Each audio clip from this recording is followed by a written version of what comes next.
अगर आप भी म्यूचुअल फंड्स के अंदर इन्वेस्ट करते हैं तो आपको म्यूचुअल फंड इंडस्ट्री की ये बड़ी खबर तो ज़रूर पता होगी कि मुकेश अंबानी लेड कंपनी जियो फाइनेंशियल सर्विसेज प्राइवेट लिमिटेड का जो मर्जर हुआ है black rock asset management company के साथ म्यूचुअल फंड के बिजनेस के अंदर एंटर करने का, उसको सेबी ने ग्रीन सिग्नल दे दिया है। यानी कि अब म्यूचुअल फंड बेचेंगे मिलकर BlackRock asset management company plus Jio financial services private limited.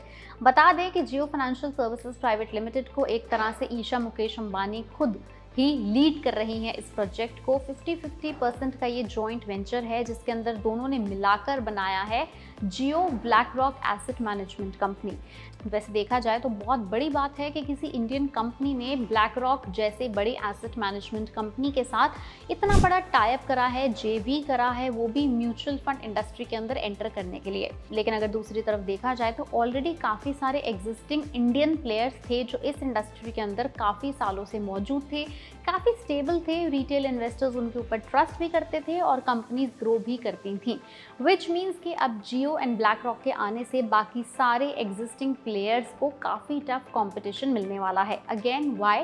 क्योंकि स्टेटमेंट में खुद इस टीम ने कहा कि हम म्यूचुअल फंड जैसे एक इन्वेस्टमेंट टूल को बहुत ही इनोवेटिव और बहुत ही सिंपल बनाना चाहते हैं अपने भारत देश के आम जनता के लिए, आम आदमी के लिए। तो उम्मीद की जा सकती है कि जैसे सेबी ने कुछ टाइम पहले एक छोटी एसआईपी सिर्फ 250 रुपए की एसआईपी शुरू की थी, वैसे ही इसी अमाउंट से मिलते जुलते किसी अमाउंट या फिर 250 रुपीज़ की छोटी एसआईपी को ही और अलग अलग म्यूचुअल फंड प्रोडक्ट्स के साथ लॉन्च किया जाए, जिससे कि सिर्फ बड़े शहरों में नहीं, छोटे छोटे गांव तक के अंदर भी रिटेल इन्वेस्टर्स अपने पोर्टफोलियो मेंटेन करने के लिए, अपने पैसे को ग्रो करने के लिए म्यूचुअल फंड की तरफ अट्रैक्ट हों।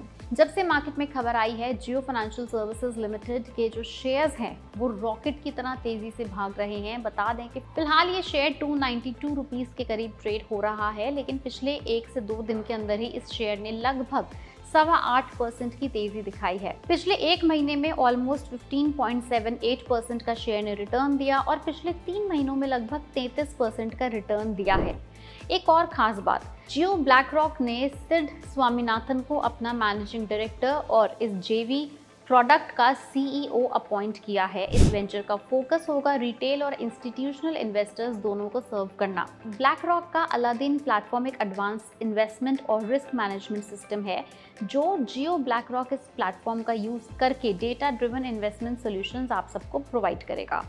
अगर हम बात जियो फाइनेंशियल सर्विसेज की करें तो कंपनी ने मार्च 2025 क्वार्टर में लगभग 316 करोड़ रुपीस का नेट प्रॉफिट रिपोर्ट किया, जो कि पिछले फाइनेंशियल ईयर से लगभग 2% ज़्यादा रहा।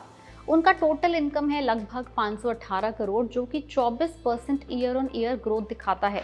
उनका एसेट मैनेजमेंट भी लगभग 10,053 करोड़ रुपए तक पहुंच गया है।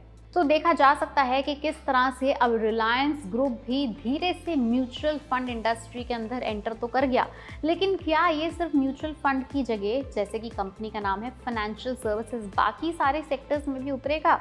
जब हम फाइनेंशियल सर्विसेज की बात करते हैं तो लेंडिंग यानी कि लोन की बात होती है, डेबिट क्रेडिट की बात होती है, बैंकिंग सर्विसेज की बात होती है, एनबीएफसीज की बात होती है।